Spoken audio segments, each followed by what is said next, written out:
यशोदानन्दना व्रजजनरञ्जना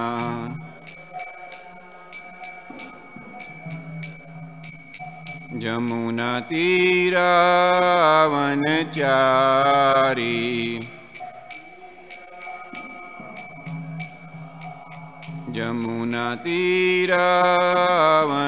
यमुनातीरावनचारी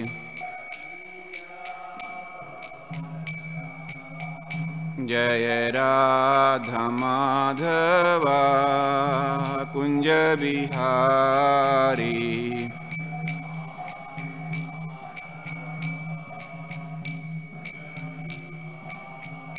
जय राधा माधवा कुंज बिहारी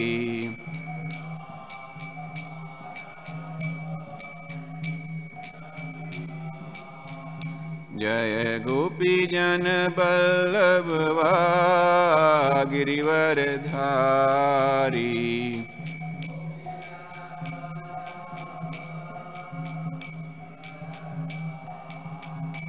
जय गोपी जन बल्लभवा गिरिवरधारी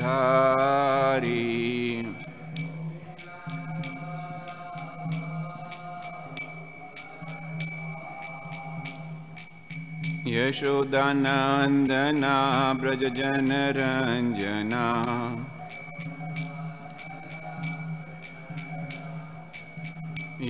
यशोदानन्दना व्रजजनरञ्जना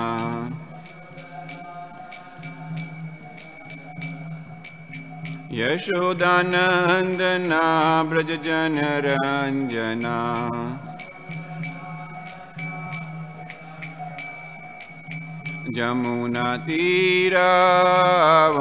यमुनातीरावनचारी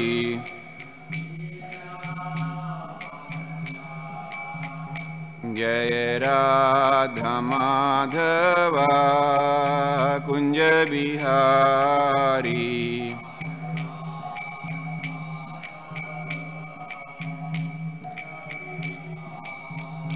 जय राधा माधवा कुंज बिहारी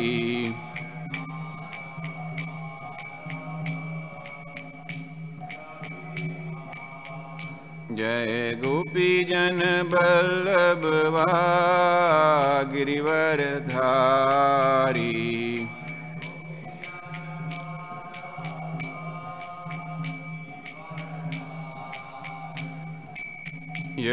यशोदानन्दना व्रजजनरञ्जना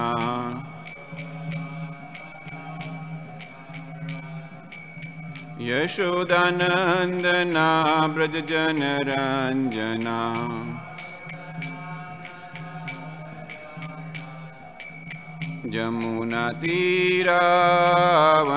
यमुनातीरावनचारी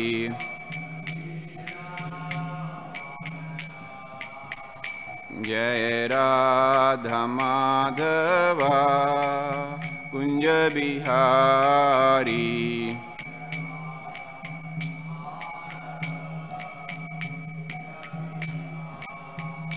जय राधा माधवा कुंज बिहारी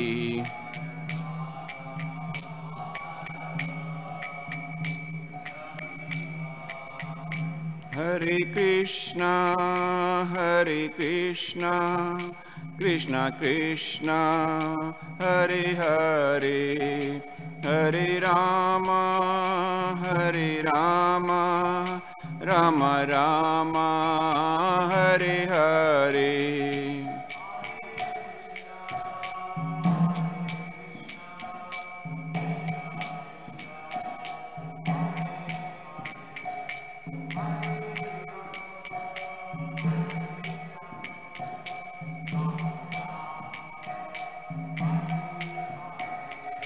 हरे Krishna Krishna Krishna Hare Hare Hare Ram Ram Ram Hare Hare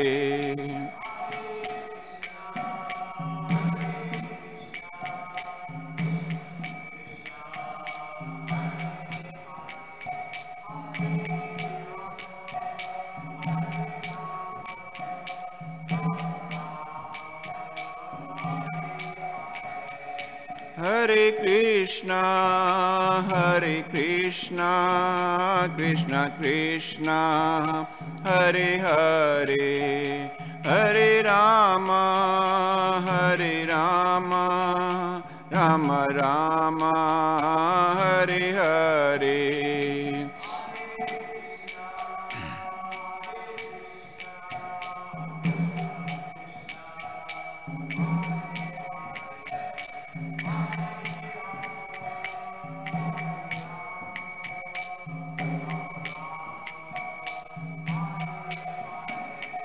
Hare Krishna, Krishna Krishna, Hare Hare, Hare Ram, Ram Ram, Hare Hare.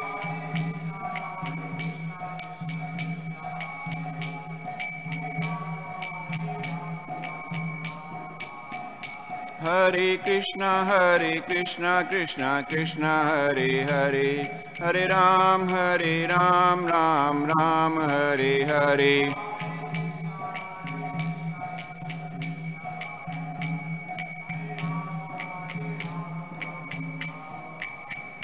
Hare Krishna, Krishna Krishna, Hare Hare, Hare Rama, Rama Rama, Hare Hare.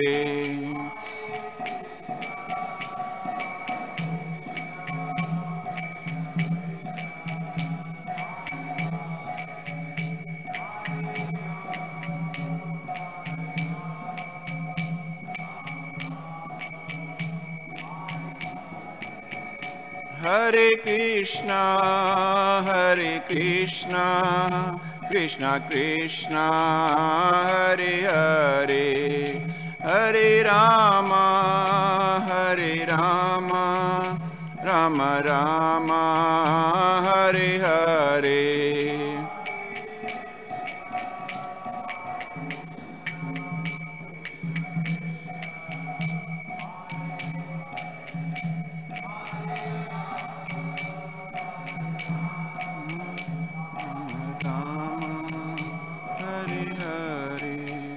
Jaya Kishore Kishori, Jaya Kishore Kishori, Jaya Kishore Kishori, Jaya Kishore Kishori.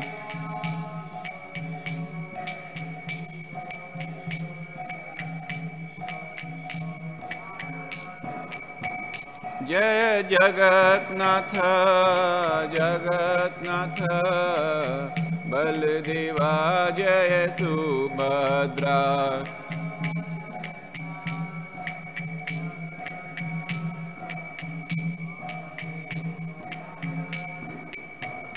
Jai Gauranitai,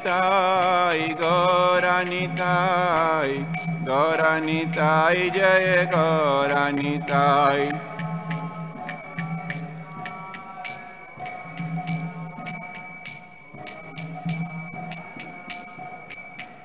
Jai Prabhupada,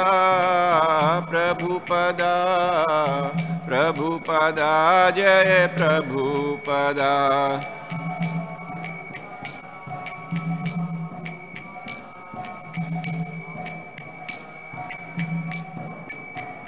Jai Jai Prabhupada, Jai Jai Prabhupada.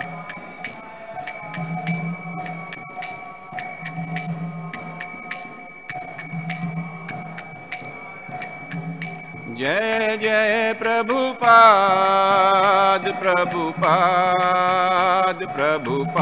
Jai Jai Prabhupada.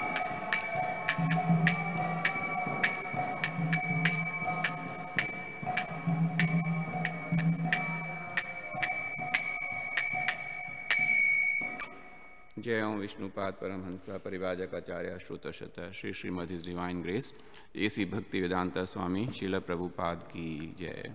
जय ओम विष्णुपाद परमहंस परिवाजक आचार्य अष्टोत्तरशत Shri Srimad his divine grace Bhakti Siddhanta Saraswati Thakur Goswami महाराज श्रील प्रभुपाद की जय। नामाचार्य श्रील हरिदास ठाकुर की जय। अनंत कोटि वैष्णव वृंद की जय। प्रेम से कहो श्री कृष्ण चैतन्य प्रभु नित्यानंद श्री अद्वैत गदाधर श्रीवासादि गौर भक्तवृंद की जय। श्री श्री राधा कृष्णा गोपा गोपीनाथ श्याम कुंड राधा कुंड गिरि गोवर्धन की जय। वृंदावन धाम की जय। नवदीप मायापुर धाम की जय। पुरुषोत्तम क्षेत्र जगन्नाथपुरी धाम की जय। गंगा माई की जय। जमुना माई की जय। भक्ति देवी तुलसी महारानी की जय। श्री श्री किशोर किशोरी की जय। जगन्नाथ बलदेव सुभद्रा महारानी की जय। श्री श्री गौर निताई की जय। राधा निताई गौर प्रेमानंदे। All glories to assemble devotees. All glories to assemble devotees. All glories to assemble devotees. All glories, all glories, all glories to Guru and Gauranga.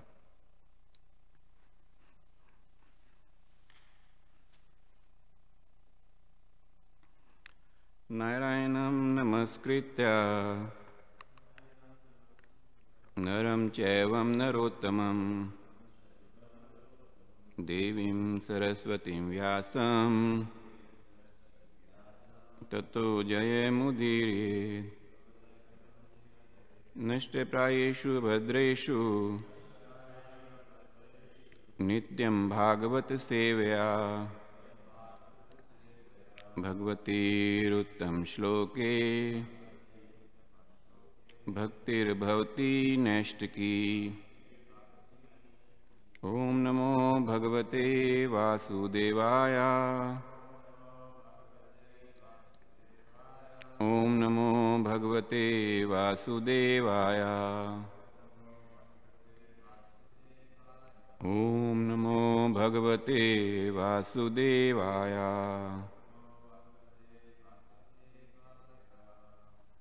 Hare Krishna.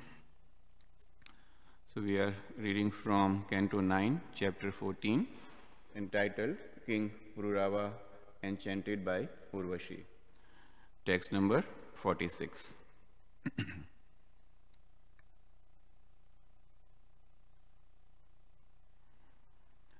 Tasya nirmanthana jato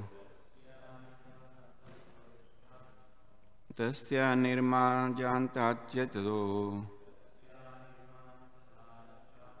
Jata veda vibhavashu Jata veda vibhavasu Taryasa vidyarajna Trayasa vidyaragya Putratve kalpita strivret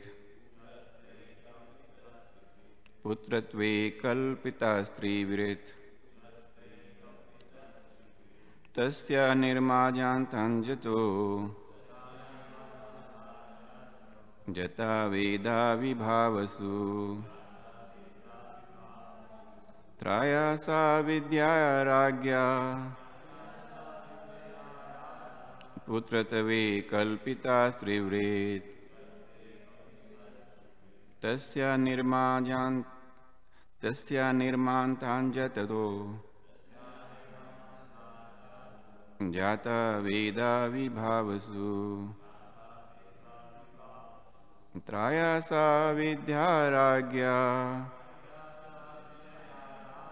Putratve kalpita strivret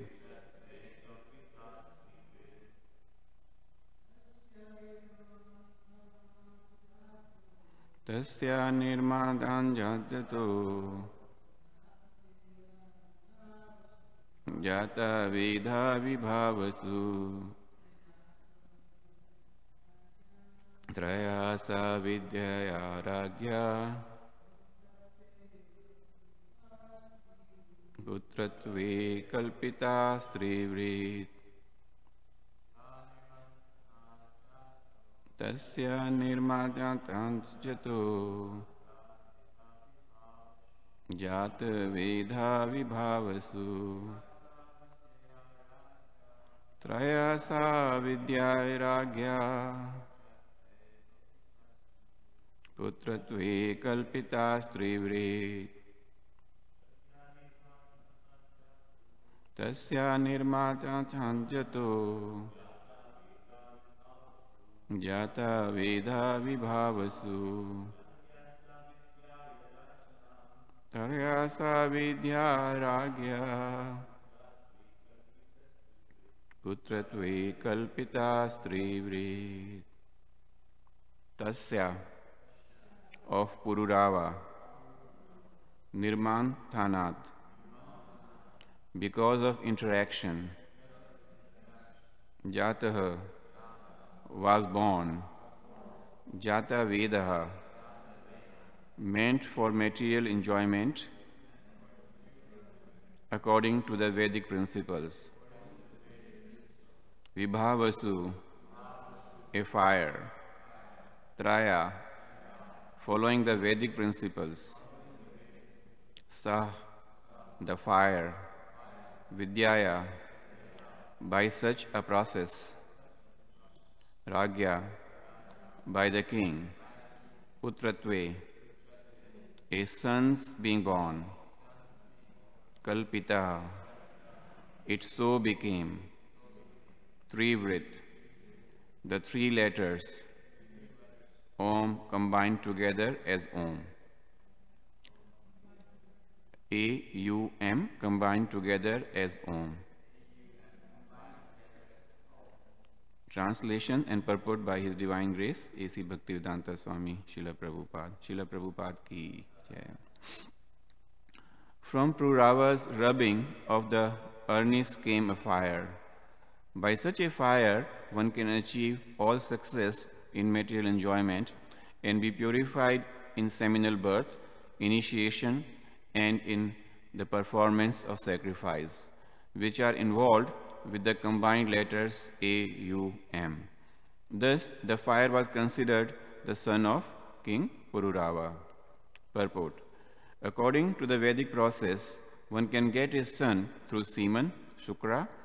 One can get a bona fide disciple through initiation, Savitra, or one can get a son or disciple through the fire of sacrifice, Yagya. Thus, when Maharaj Pururava generated the fire by rubbing the aranis, the fire became his son. Either by semen, by initiation, or by Yagya, one may get a son. The Vedic mantra, Omkara or Pranava, consisting of the letters A-U-M, can call each of these three methods into existence. Therefore, the words Nirman Thanja, Jataha indicate that by the rubbing of aranis, a son was born. Om Agyantimirandhasya Gyananjana Shalakaya Chakshurunmilitam Yena Tasmai Shri Guruve Namaha Shri Chaitanya Manobhishtam Stapitam Yena Bhutale Soyam Rupa Kadamayam Dadati Swapadantikam Vanchakalpatarubhasya Kripa Sindhu Bhaya Evacha Patita Nam Pavne Bhayo Vaishnave Bhayo Namo Namaha Shri Krishna Chaitanya Prabhu Nityananda Shri Advait Gadadhar Shri Vasadi Gaur Bhakta Vrinda Hare Krishna, Krishna Krishna, Hare Hare, Hare Ram, Ram Ram, Hare Hare. So, from Pururava's rubbing of the aranis came fire. By such a fire, one can achieve all success in material enjoyment and be purified in seminal birth, initiation, and in the performance of sacrifice, which are invoked with the combined letters A-U-M, Om. Thus, the fire was considered the son of King Pururava. So, honestly, I really, do not have much to speak on this particular verse because I have not much to say. So, I was just reading the previous verses, translation and purports by Srila Prabhupada. I was trying to hear the classes, but our the system is still not working. It gives the video, but there is no audio. So somebody has to look at it and see how it can be fixed. So there are two things which we can talk about. One is the significance of sacrifice, and the other is material enjoyment, sex gratification, and the consequences of that. So in Bhagavad Gita and also in other scriptures, it is mentioned that sacrifice should be performed for pleasing Vishnu, pleasing Krishna. And Krishna is the ultimate beneficiary of all the sacrifices. And if we conduct a sacrifice for pleasure of Krishna, that is the supreme sacrifice. So in the previous yugas, devotees and other people aspiring for benefits, they used to perform sacrifice. And mostly it was the fire sacrifice which was being performed. Of course, in Kali Yuga, Srila Prabhupada mentions it very clearly, and of course, these are on the instructions of Lord Chaitanya, that chanting the holy name of the Lord is the biggest sacrifice. We call it Nam Yagya. So here, King Pururava, he is so much enchanted by Urvasi that he wants to achieve her by any means. He is totally, like we say, sold out to her. So in the previous verse, in verse 45, Srila Prabhupada in the purport says that Pururava wanted to have children continuously by the womb of Urvasi. His only ambition was to have sex life with Urvasi and thereby get a son. In other words, he had so much lust in his heart that even while performing yajna, he thought of Urvasi instead of thinking of the master of yajna, Yagneshwara, Lord Vishnu. So, and this is continuing here in verse number 46 also, that Pururava, his aim was just how to unite with Urvasi. And this chapter is, of course, filled up with all the details. There are a couple of other interesting, topics which have been discussed in this chapter. Is Urvasi himself describing to Pururava that what are the characteristics of a woman, and how a man should be very careful in his dealings with a woman. So, because it's very common, and there are several Shastric evidences that men were seduced by women, and that was the end of their spiritual life. So we have a couple of examples. Of course, Urvasi herself is quite famous, or I should say infamous, because she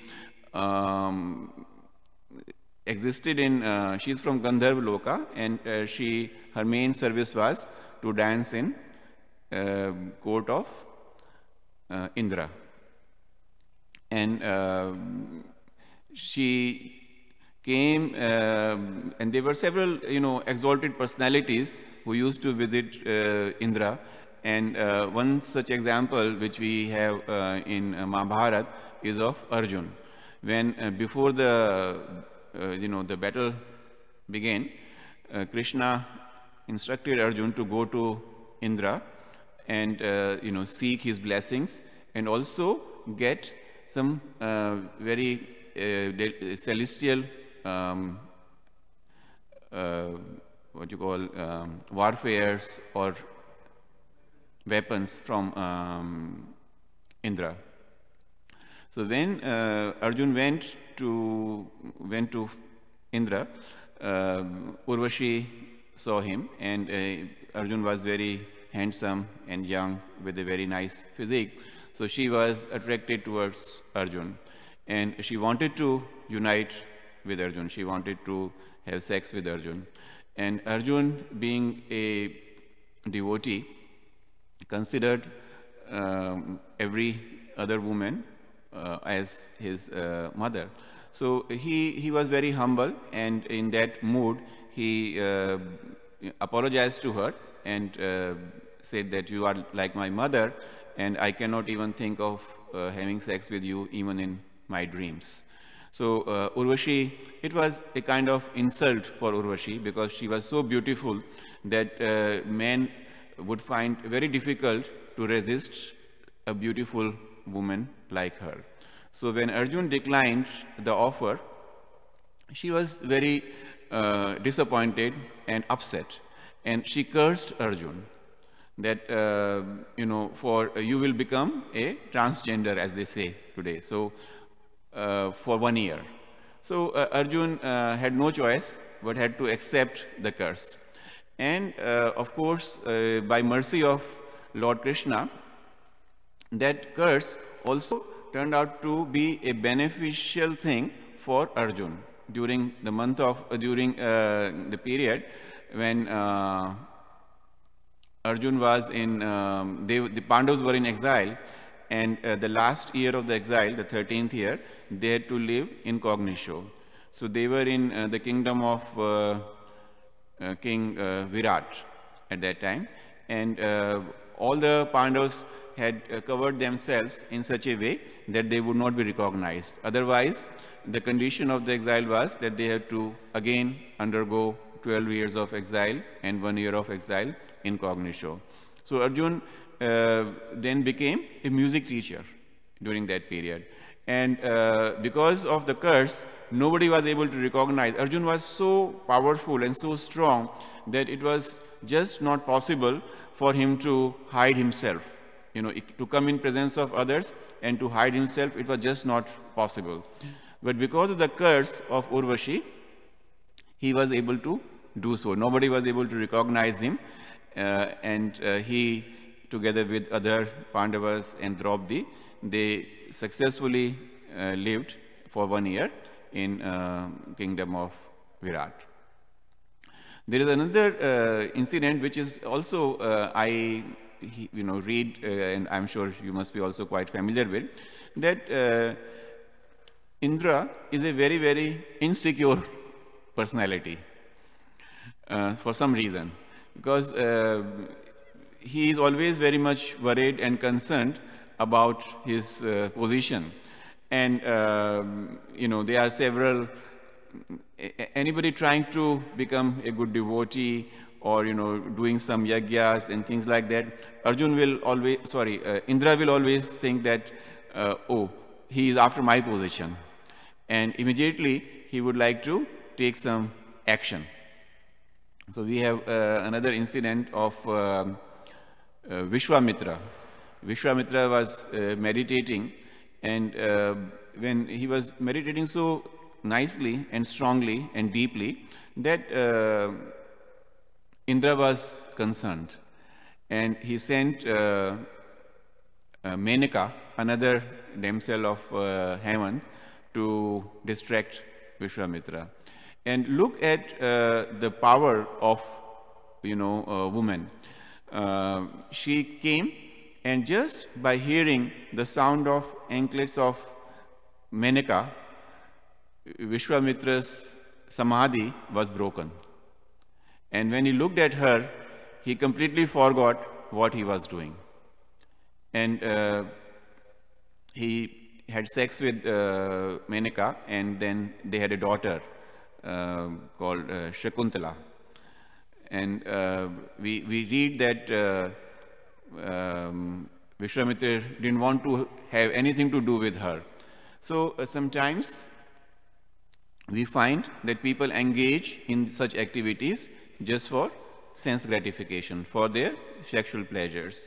And here also we find that Pururava has no other intentions of being with Urvashi other than having sex with her.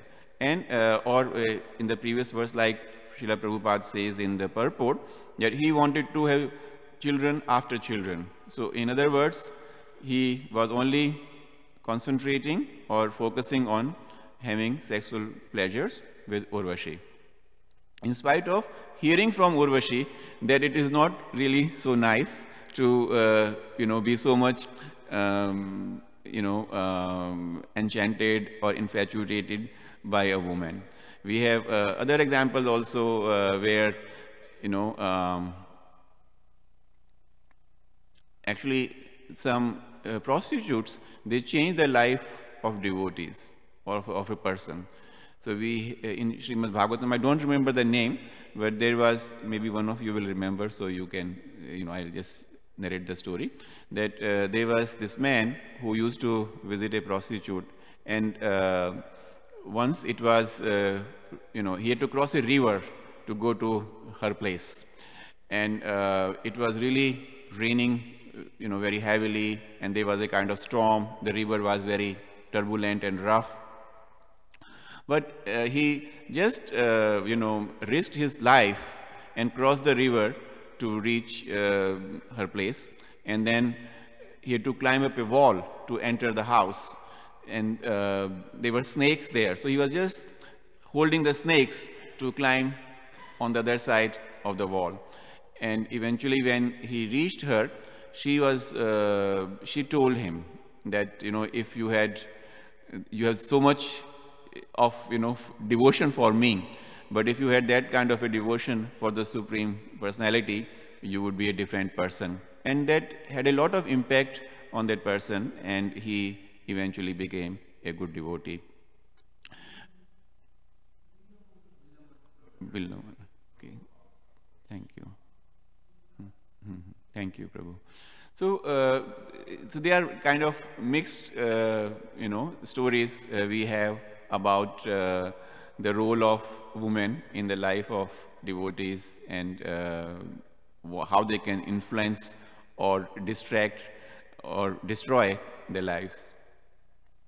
So, coming back to this particular chapter, the Urvasi came because Urvasi was cursed by Indra, and that was the reason why she had to come on earth and be there. So and that's where she came in contact with King Pururava. Now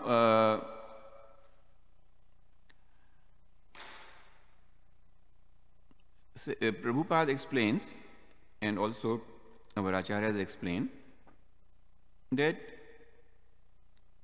the principle of enjoyment is normally forgotten, and people go for the lower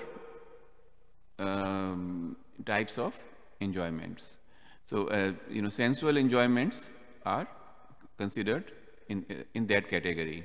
Normally, in material world, in Kali Yuga, people think that having sex is the most pleasure or the biggest pleasure.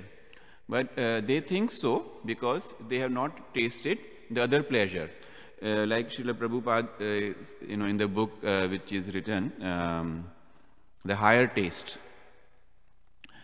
If we have tasted something more delicious, or we will not really go for things which are less delicious. We will not enjoy them. Even if we have no choice sometimes, we will not really enjoy them.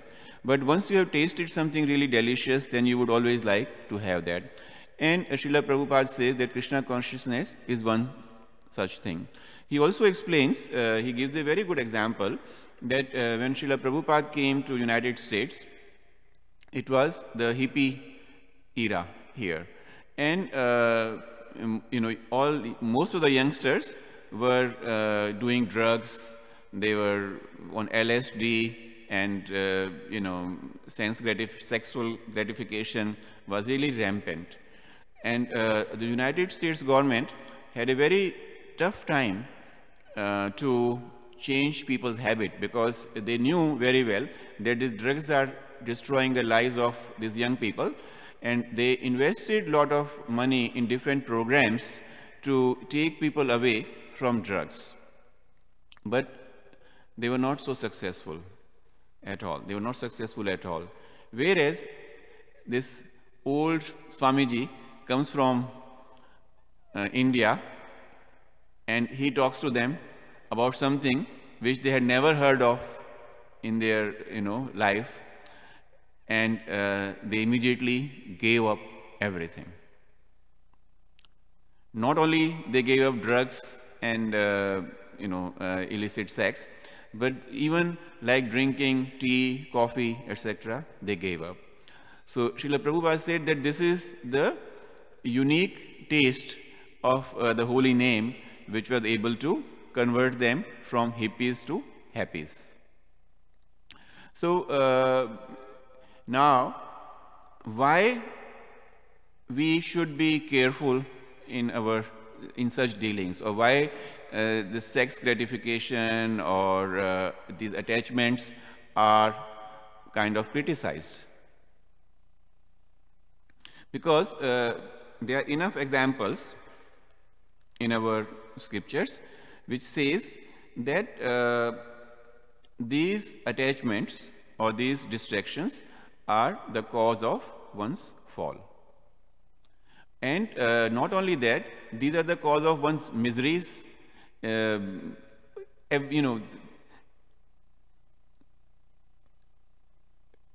there were several studies have been done in United States about how people get hooked on to drugs, etc. And people, when they are depressed, they are distracted, they have been disappointed in their lives, then they want to try different kind of things. And drug is one such thing that they say that it brings you happiness, it makes you high. And we all know, and it has been proved beyond doubt, that eventually their lives are destroyed. It is not good for health, it is not good for the body as such. And all these intoxications lead to more depression. So it is like what we are reading here about Pururava is a animal-like propensity. When we hear that one of the propensities of a living entity is mating.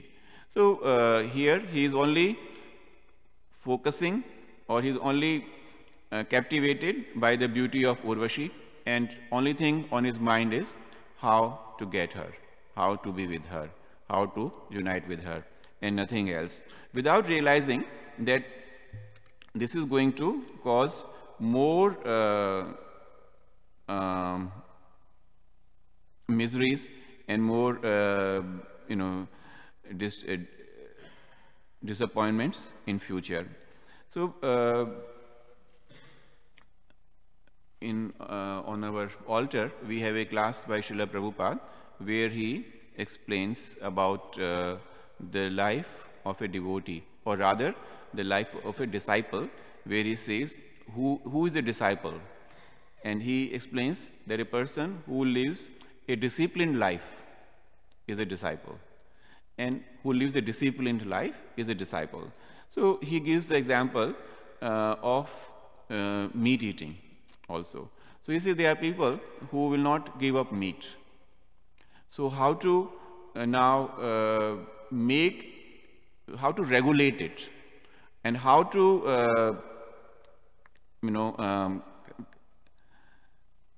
do it in such a way that they get the minimum reaction or karma from eating meat. So Srila Prabhupada explains that before he was talking in context of Bengal, where people worship goddess Kali, and he says if an animal is killed in a proper way, that is, the person who is killing has to chant a mantra in the ear of the animal, and then the meat, after it is cooked, is offered to goddess Kali, and then it is consumed. And so Srila Prabhupada says that goddess Kali is worshipped once a month.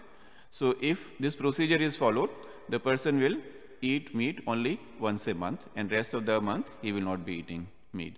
He also explains that when mantra is being chanted in the ear of the animal, and the meaning of that mantra is that I am killing you in this life, and you will have the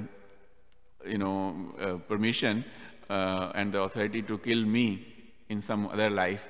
And if somebody is doing that on a regular basis, then he will know that he is going to get killed so many times by the animals he is killing, and that may be a kind of an eye-opener for that person, that, well, what am I doing? am I doing something nice, or just for my, taste, or is it going to help me in the longer run, etc. And then one may change.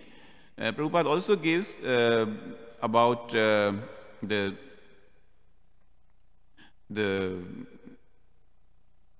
importance of marriage. So he said, men and women, they can unite and have sex whenever they want. But Srila Prabhupada's very, out of the four regulatory principles, one is to not have illicit sex. And so Srila Prabhupada says that marriage means having sex, but in a disciplined way.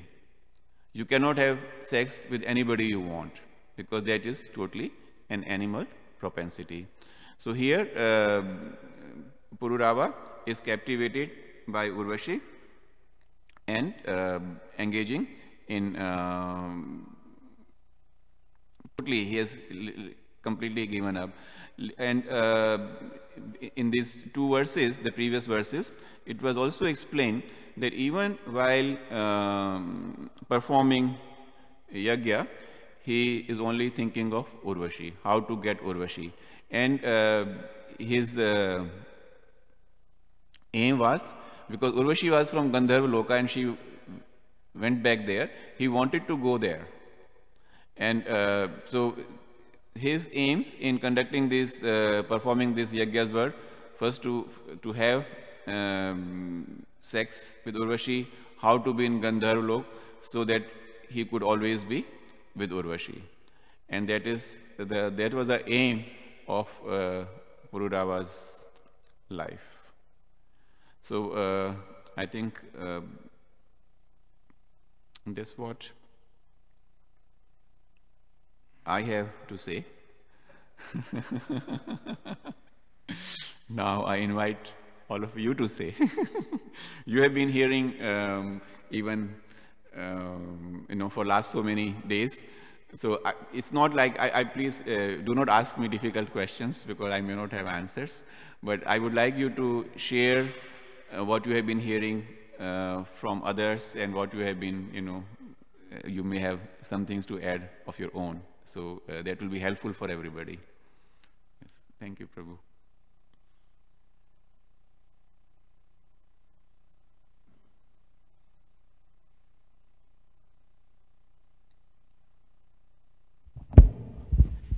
Thank you for such a nice class. We knew that there's a quality of the Pururava.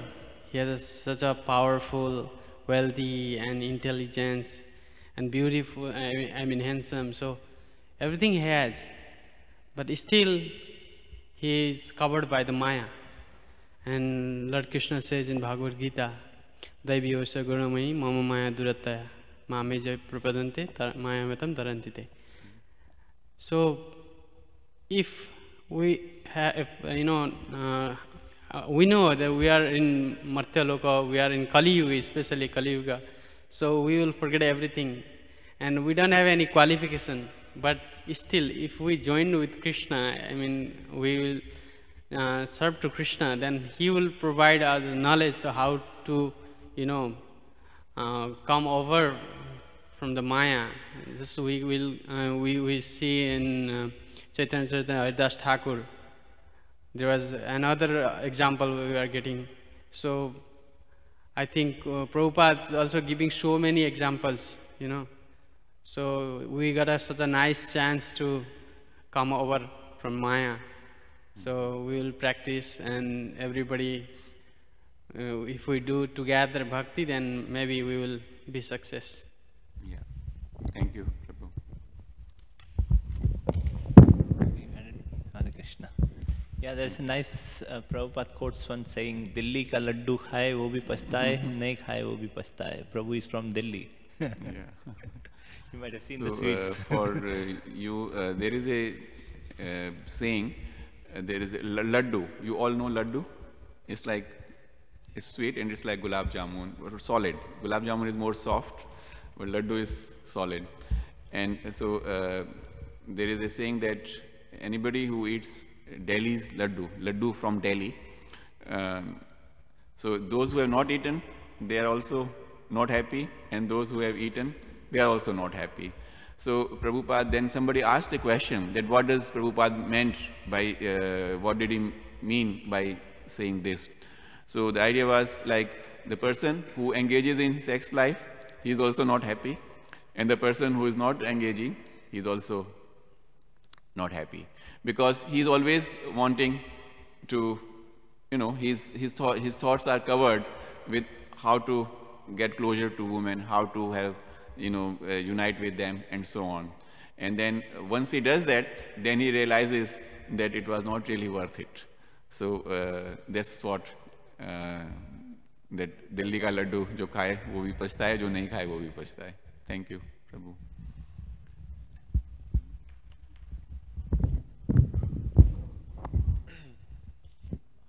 I'm wondering if you have any thoughts about we hear a lot about like the relationship with women, and the family life is like a dark well, and that like women are so dangerous and things like that. But then we see that most people end up getting married, and so I'm wondering if that's just complete foolishness, or if there's an intelligence. There must be some intelligence as to why to get married and be in this controlled life, and to practice sadhana bhakti with two devotees together, man and woman. Thank you, Prabhu, for this is a nice and important question. So also we see that some of the marriages are conducted here, right in the temple, correct? So if marriages were really not good, then why we should be conducting them at all, and on top of that conducting right here in the temple room. So Srila Prabhupada, when he talks about Varna Ashram, he emphasizes on the word ashram. So he says ashram has a spiritual connotation to it. So when you are a brahmachari, it is, we say brahmacharya ashram. So there may be people who may be, celibate, who may be living, as bachelors, but they are not living in brahmachari ashram, because when you are living in brahmacharya ashram, you are working towards getting closer to Krishna. Then when we are talking about grihastha ashram, so Srila Prabhupada explains this in great detail, that the responsibility of a man and a woman once they get married increases. And one of the important aspects of marriage is how do I help my partner to make progress in devotional life. So it is explained that, somebody said here at the time of a marriage that in marriage 1 + 1 doesn't make 2. 1 + 1 makes 11. So in other words, the two devotees getting together will work so hard that it will be equivalent to 11 devotees, 11 people. So that is the emphasis or the importance which is given to marriage in the life of a devotee. So if one could, and that's what Prabhupada also explains, that marriage means having living in a disciplined way. You may have sex, but having the sex in a disciplined way. Have sex, unite with a woman only for the purpose of procreation, only to have children whom you are going to raise in Krishna conscious way. It is not a license. Normally or most of the time it is understood that now I am married, so there is no restriction on me. So then Prabhupada explains also the difference between grihastha and gramedi. I'm sure you must be familiar with it, that grihastha is one who is using the opportunity of a family life to make progress in devotion, in his spiritual life.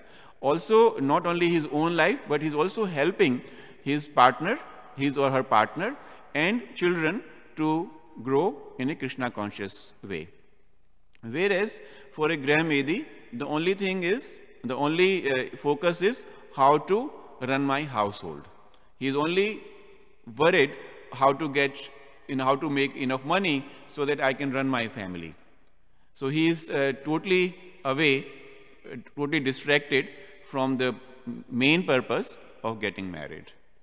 So marriage is not all that bad, if I may say so. Okay, thank you. You want to add something, Prabhu? Yes, to this question of Gidhari Prabhu.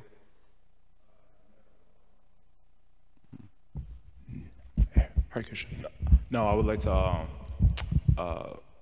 thank you for your class, and I'm sorry I came late. But you mentioned prostitutes. One thing I appreciate about Prabhupada, because a lot of times when we hear the word prostitute, we think they can't be unalloyed devotees. But if you read the Bhagavatam in Canto 1, Chapter 11, verse 19, Prabhupada, in that series, he mentions the story you quoted today, Bilvamanga Thakur and Chintamani. And anyone can look at that purport. He actually says that sometimes people are forced to be into prostitution by circumstances, but that doesn't take away the fact that they become unalloyed devotees of the Lord. And so I kind of appreciate that. My real question is that regarding this pastime, is that when people have, anartas, particularly this one, lust, I mean, I've gone through it myself. I think a lot of people gone through it that, I shouldn't come to the temple because I'm too sinful. But one thing I appreciate about what Jesus said in the Bible, he says, it is not the healthy who need a doctor, but the sick. I have not come to call the righteous, but sinners to repentance. And one thing, this reminds me of what Bhaktisiddhanta said. He said, it is better to print books, the medicine, than it is to construct temples, the hospital. So he was essentially saying, like, what is the use of the hospital without the hospitality? Gita dita chaye napi bhati bhavena chetasa veda sastra pana anani tena titane sarvashiha. Prabhupada quotes this verse in regards to the illiterate Brahmana pastime. I appreciate that pastime because the smarta Brahmanas, or they were laughing at the illiterate Brahman because he couldn't read the Gita properly. He couldn't read at all. And Lord Chaitanya came to him and essentially said, basically, the bogus Brahmanas, they have control over the hospital, but you have control over the hospitality. Therefore, you're an authority on the Gita.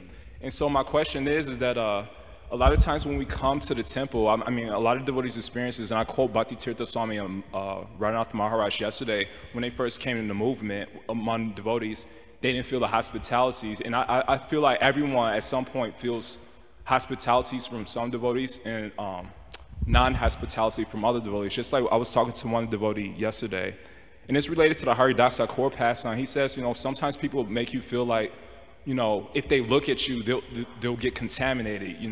I'm so disgusting that if I look at you, I'll get contaminated. And we see this in the Haridasa core pastime, that he wasn't invited into the Jagannath Puri temple. They said, you're too disgusting. So my question is that how do we give up this tendency to always to look to even devotees to give us our medicine, our hospitality? Because in reality, we're all prisoners in this material world. We got our own faults. And Prabhupada will always quote that verse from the Bhagavatam, Tate anukampam susamicha manam bhujana eva makritam vipakam, etc., that, the devotee tolerates whatever misdeeds are done against him because of his own misdeeds in the previous life. So how does one cope with this mentality? Because a lot of times people don't even want to come to the temple because they may not feel the hospitality. Okay. So maybe you could explain some points on that point. If I understand your question properly, I think Srila Prabhupada set a very good example for us.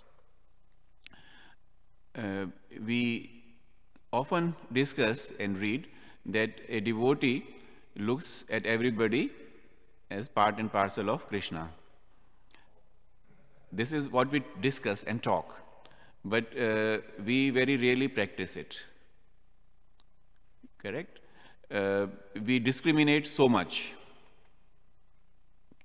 So when we look at Srila Prabhupada, he came in contact with all types of people. When he came here, when he was living in New York, especially in the initial days, he was surrounded by people with whom we would not normally like to be seen. Correct? But Srila Prabhupada gave them so much of love and affection and treated them with respect that they developed love not only for Srila Prabhupada, they were ready to give their life for Srila Prabhupada. So by treating people in a respectful manner, giving them love and affection, we can transform their life. And when we were discussing on Srila Prabhupada's disappearance day, at that time I mentioned this, that a thought came to my mind a couple of months ago, that devotees, when they came in contact with Srila Prabhupada, they were ready to do whatever Srila Prabhupada asked them to do. Whereas it doesn't happen anymore. Let's be honest about it. We receive instructions and we just look the other way. So, in the beginning of our movement, when Srila Prabhupada even mentioned something to a devotee, it became such an important thing to fulfill Prabhupada's desire. And why did it happen? Because Srila Prabhupada gave so much to these young boys and girls, as he used to call them, and he said it so many times. He said, these boys and girls are ready to give up their life for me. There's a incident with Malti Mataji. She and her husband, they were very closely associated in serving Srila Prabhupada. She gives this example that she went to Mayapur in the initial years, and she was to cook for Srila Prabhupada. And she was explaining that she had to wear a sari. She was not so much used to wearing a sari at that time. And then she had to cook on the floor. There was no standing kitchen. So, so she was finding it very uncomfortable. So she used to go to the market to buy the vegetables. She will negotiate and buy vegetables. Then she will come and she will cook.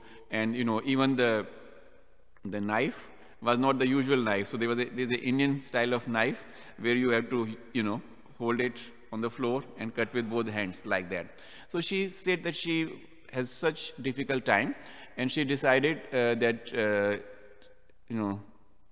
tomorrow I'm going to tell Srila Prabhupada that I cannot carry on with this service. So next day, Srila Prabhupada has invited one of his god brothers for prasadam. So she cooked for them, and then she says, now it may be an opportunity to go and let Prabhupada know that I want to quit this service. So when she went, Prabhupada's god brother was sitting with him. And then Srila Prabhupada introduced Malti Mataji to his god brother. And he says, this is my daughter. And she is ready to give up her life for me. She will do whatever I want her to do. And I'm also ready to give my life for her. So that was the kind of, relationship Srila Prabhupada forged with his disciples. And that is why they were ready to do whatever he asked for. Now, why in today's situation the hospitality is lacking? Because of expectations. When we look at some person, we already try to judge that person, mentally. We may not be saying so. We say that we shouldn't be judging other people and so on. But mentally, we try to see, and then we say, oh, okay, how he can be of use for me, how can I use him? So our approach right from the beginning is with flaw, and that is why. And this manifests in our behavior. We may try to cover up, but it will manifest in our behavior. So that is where this lot of discrepancy is there in what we say and what we practice. So if we offer respect to people unconditionally, because that person or that jiva is also part and parcel of Krishna, I'm sure they will be happy and we will be also happy. There will not be such situations where one may feel that, oh, why I am not being respected properly, why other people are being respected properly, or, you know, he offered 1 gulab jamun to me, but to him, he gave 2 gulab jamuns. So, you know, we won't have that situation as such if you look at everybody with respect and treat them with respect. I'm also reminded of one question which you asked a few days ago. At that time, our audio was working, so I was able to, audio on the, you know, webcast was working. You asked that about going to heavenly planets and practice spirituality or Krishna consciousness there, something to that effect. He asked. Yeah. So actually, I asked this question also some years ago, and I got a very nice and convincing answer that these heavenly planets are places to enjoy. So if you look at the life of these demigods, they have been good devotees, there is no doubt about it, but they are now getting the benefit or the reaction to their karmas. It's a positive reaction, they are enjoying it there. And once that the fruits of those their previous good karmas finish, they will have to still come down. So in that environment where mostly the focus is on sense enjoyments, to practice Krishna consciousness is not possible. So we are at the right place. We are at the right place because even those personalities who are there, they have to come down at some stage or the other. So the opportunity which we have got, Raghunath Prabhu explained, that opportunity which Srila Prabhupada has given us, the environment which he has created for us, there cannot be a substitute for it. If we follow Srila Prabhupada's instructions, actually Prabhupada has made practicing Krishna consciousness very easy and very simple. It cannot be, and that is another reason why I feel that people were so much attracted to Prabhupada's philosophy. He didn't make it so complicated. You know, you go to sometimes, you hear lectures and classes from different preachers, and they make spirituality very, very complicated. Srila Prabhupada gave it in a very simple form and very easy to practice. And if we do that, I think not only Srila Prabhupada will be pleased, even Krishna will be pleased, and whatever Krishna, whatever we deserve will be definitely provided to us by Krishna. Okay. So thank you so much for listening to me so patiently and being such nice audience. Thank you. Srila Prabhupada ki jai, Srimad Bhagavatam ki jai.